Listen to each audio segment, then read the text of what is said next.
projects that we can't get to during the rest of the year, we do in January. So that's what we're doing right now. And then in the back where we're going, it's very, very busy with the planting. So I want to start here. So Swiss Gardentown in 2024, we celebrated 75 years in business. And it was started by my great-grandfather, who's over here on the top left, C.O. Smith Sr. And then the business was grown a ton under my grandfather's leadership in the middle there, Curtis Smith. Some of you may have known Ruth and Curtis that were there.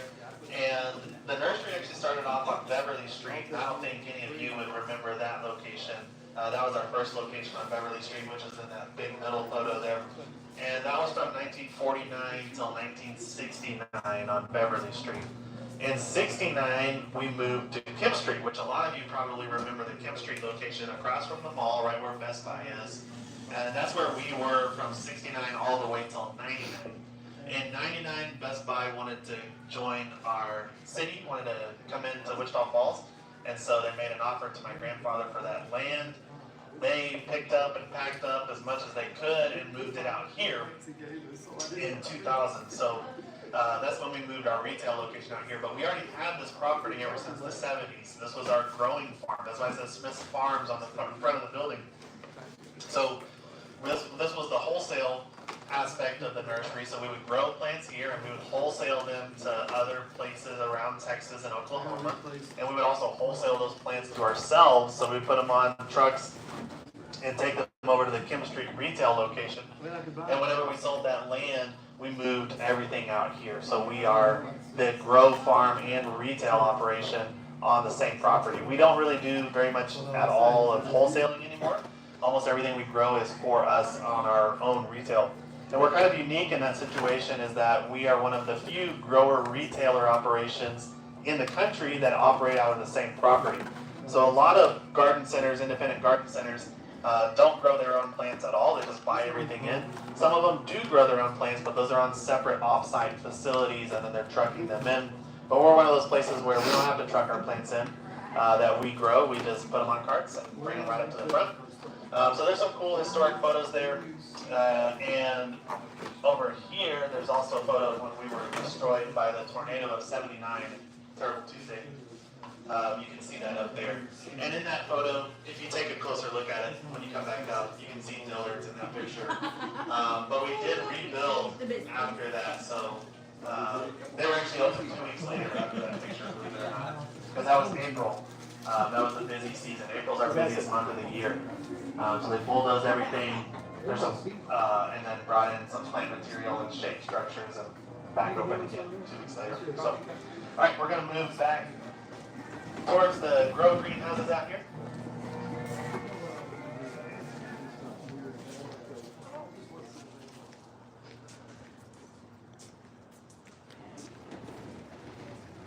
Sylvester.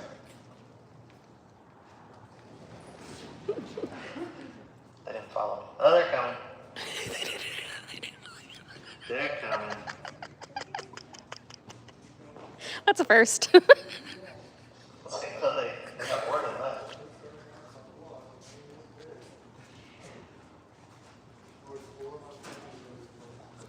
Come on out this way.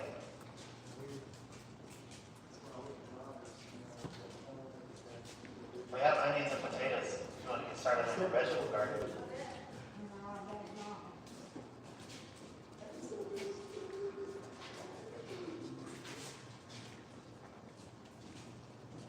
So we'll pause briefly here. These are the newest greenhouses on the property. These ones were built about 2007, 2008, and they're a little more sophisticated than our grow houses, which we're going to be going into. So these are glass rooftop. They're all controlled by a greenhouse monitoring and control system. It's all computerized. So the different moving parts that are in here, we have the roofs that open and close to ventilate. We have this shade cloth, which is open right now, letting that solar energy in, and that shade cloth will then close when it comes evening time to help trap that heat in the greenhouse a little bit better. And in the summertime, when it gets too hot, we also close that shade cloth, but it's all automated. The walls back there will open and close depending on what temperature we need. We've got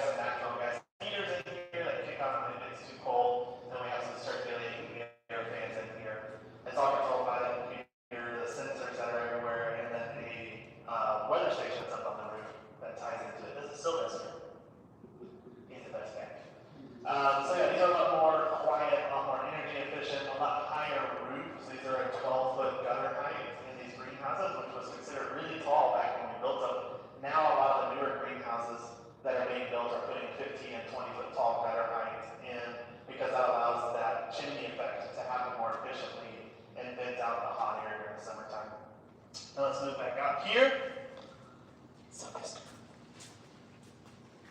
Say hi to Sylvester on the way.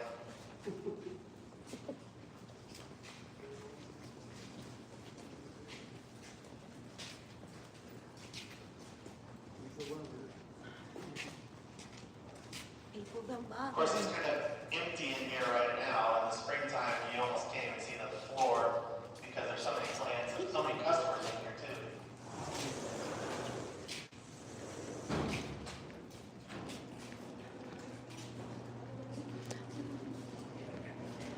We're gonna step all the way out into the alleyway, guys. Just watch y'all step out here.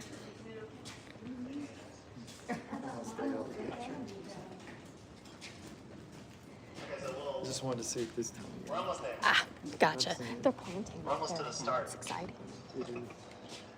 So right here, I like to pause pretty briefly because this is an interesting place. So this is the separating line between the retail and the grow operation. You can see the older style of greenhouses here that were built in the 70s and 80s versus the newer ones behind us here. The other interesting thing is this is a rainwater collection area. So anytime it rains, all the water goes into these gutters on the greenhouses and ends up in this alleyway, which then goes down to some pipes down here, which will then pipe that water out to our ponds out front. So in a 1-inch rain event, we can catch about 500,000 gallons of water off of these greenhouse roofs and get them into our ponds. And then it also, there's this, underneath all the tables where that pea gravel is, there are drains, French drains, and so any water that is spilled on the ground whenever we're watering plants ends up going down into those French drains and then comes out into this alleyway as well, out to our ponds out front. So we try to recapture as much of that water as we can. All right, now we'll move on in. We'll be out in just a minute. You can look around. It's really cool. All right, love you. Bye.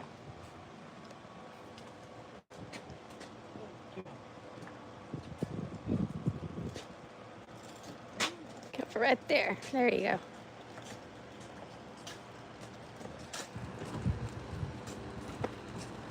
Sylvester, what are you doing? Are you coming or not, buddy? Are you coming this way, buddy?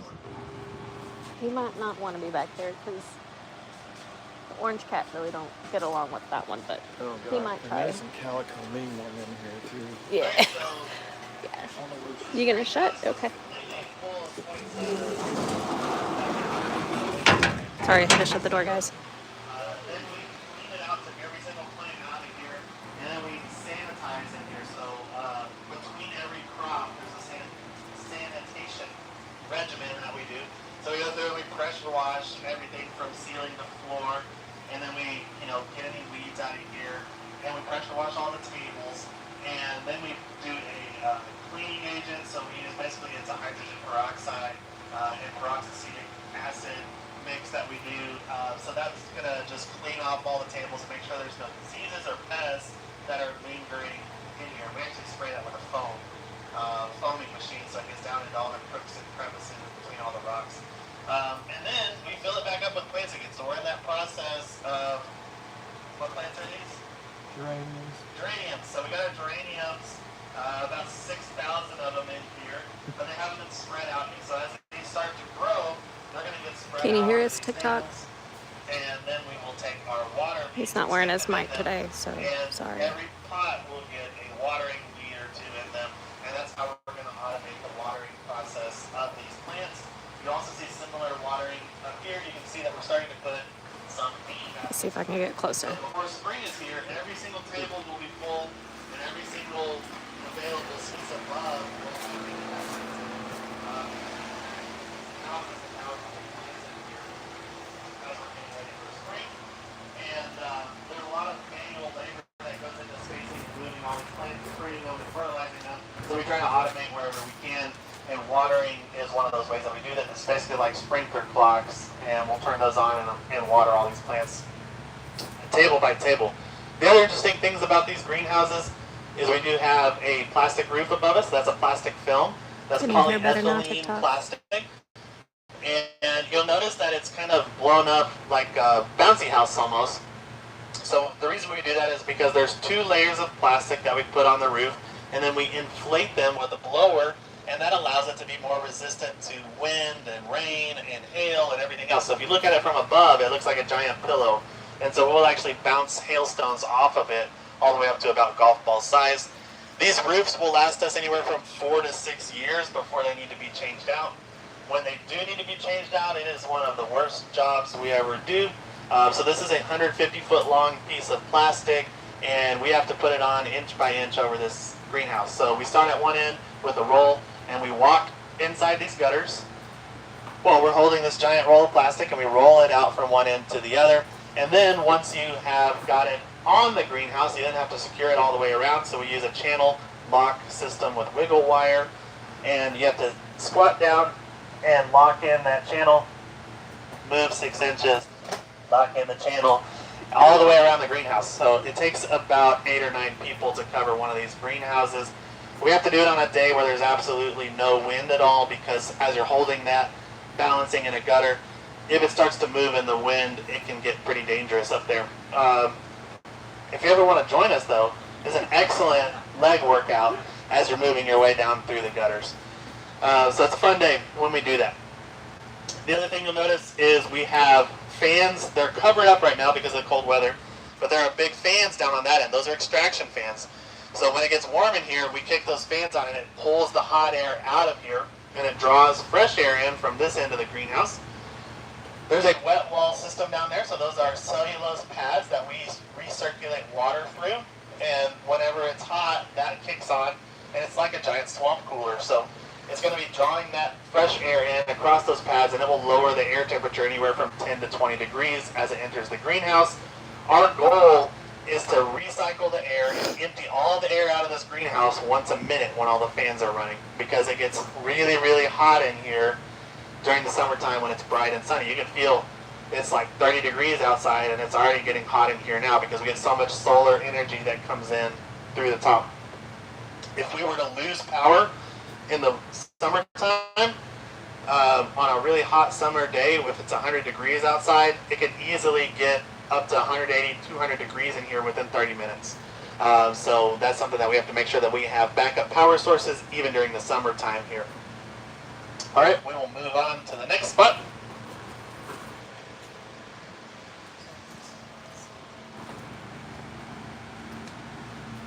We got some petunias that are starting to bloom here. Those will be for the Home and Garden Show last weekend in February.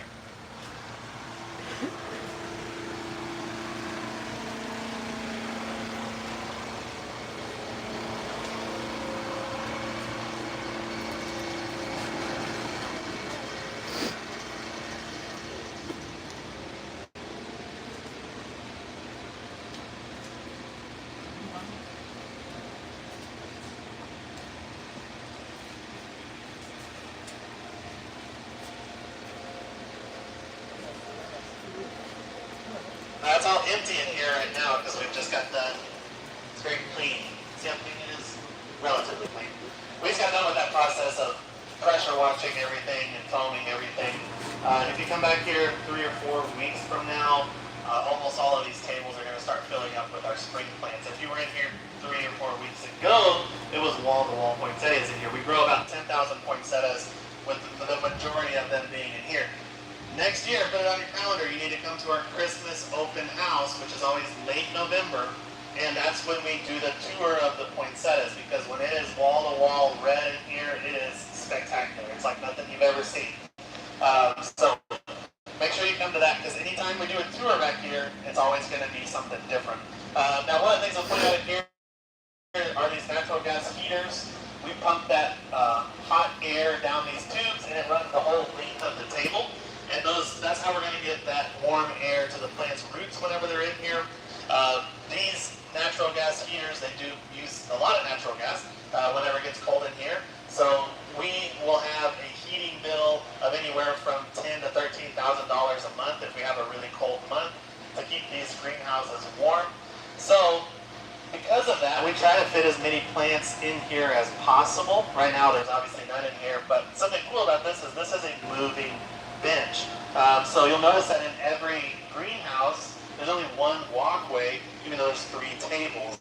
So if we want to access plants that are here, can't fit through there. Can you do me a favor?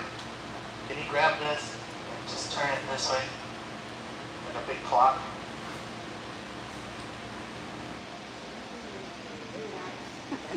You're really strong. So you can see that that allows us to be able to have fewer walkways and more space for our tables. So we can fit more plants in here, and now we're able to access the plants over here. So in a few weeks, we'll be filling this space up again. Right now, I've got the heaters turned way down to save on gas in here. All right, we're going to move into our last stop. Open this door.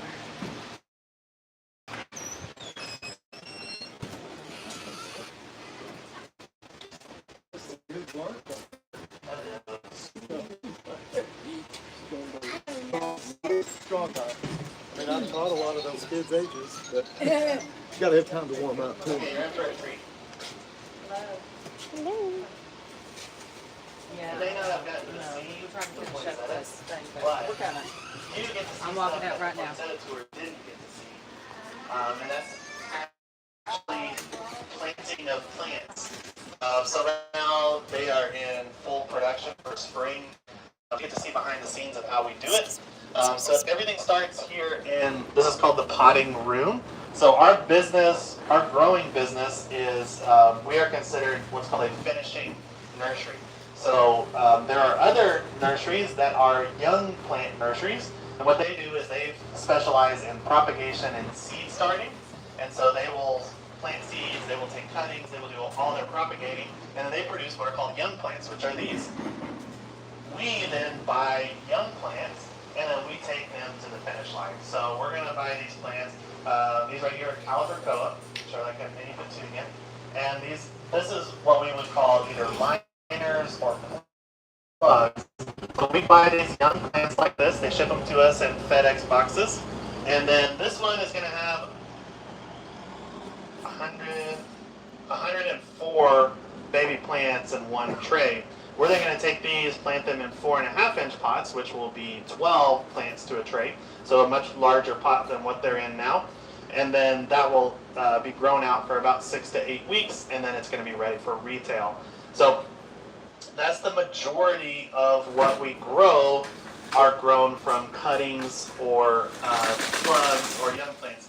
We grow very little here from seed. We do grow some things from seed, but because of the quantities that we're growing, we might grow anywhere from 500 to 600,000 plants per year in the type production cycles that we're on.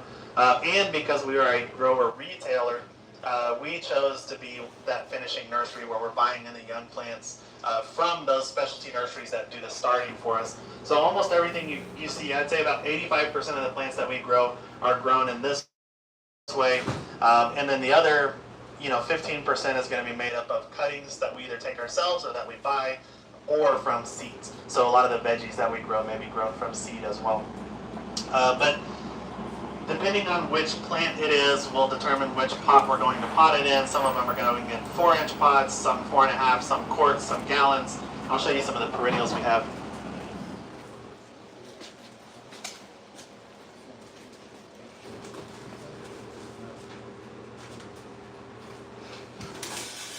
A lot of the perennials are in a larger plug, so there might only be 50 per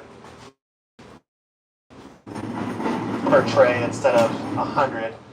So they'll be a little bit larger size. These are some perennial ferns that we have, and that's how they come to us. And then I'll try to get us over to. Let's walk over by this red door over here. There's a lot going on. Normally it's more empty.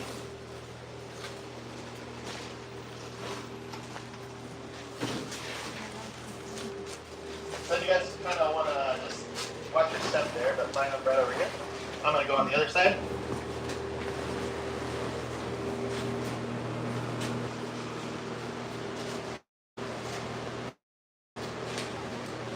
So this is a 288 tray.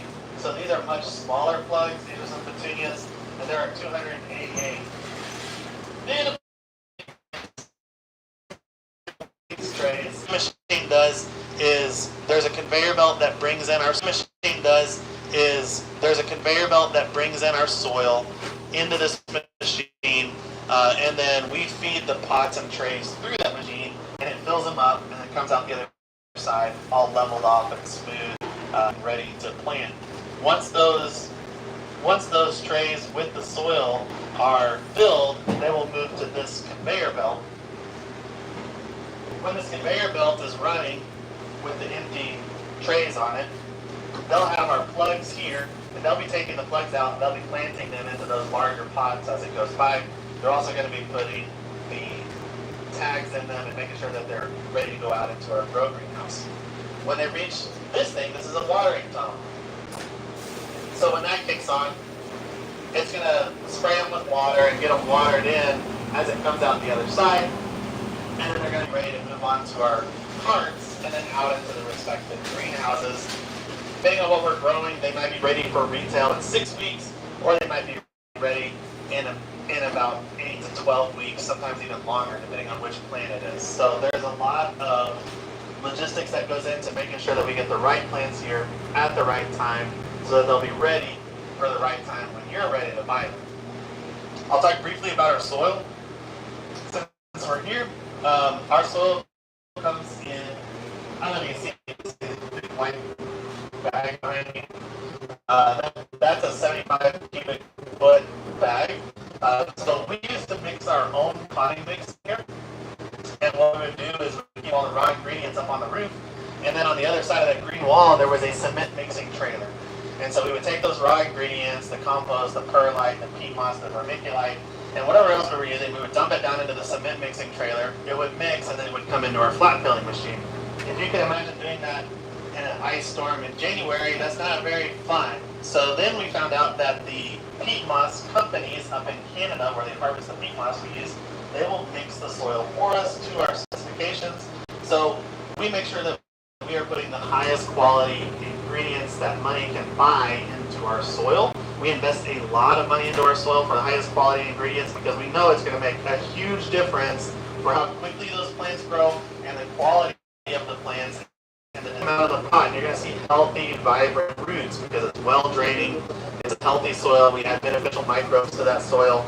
And that's why so oftentimes we'll have customers tell us, I bought your plants, I bought plants from one of the box stores, and your plants were more drought resistant, more disease resistant, and grew and performed better in my landscape, even though they're the same plants because of the soil mix that we use. When those bags get shipped to us, they stack them too tall, and they put about 24 of those pallets on a truck. When that truck gets here from Canada, it costs me about $13,000 per truckload, and I'm getting anywhere from 10 to 15 truckloads of that soil per year just for the stuff that we use here for growing our plants. So when I say we invest in our soil, we invest very heavily in our soil because we know it's going to make that difference for it. So what questions do you have regarding the process?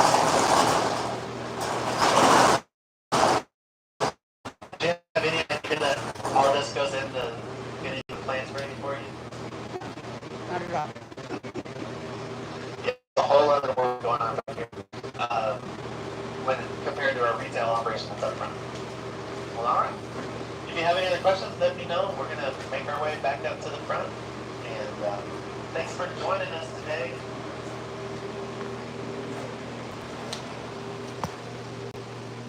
Village.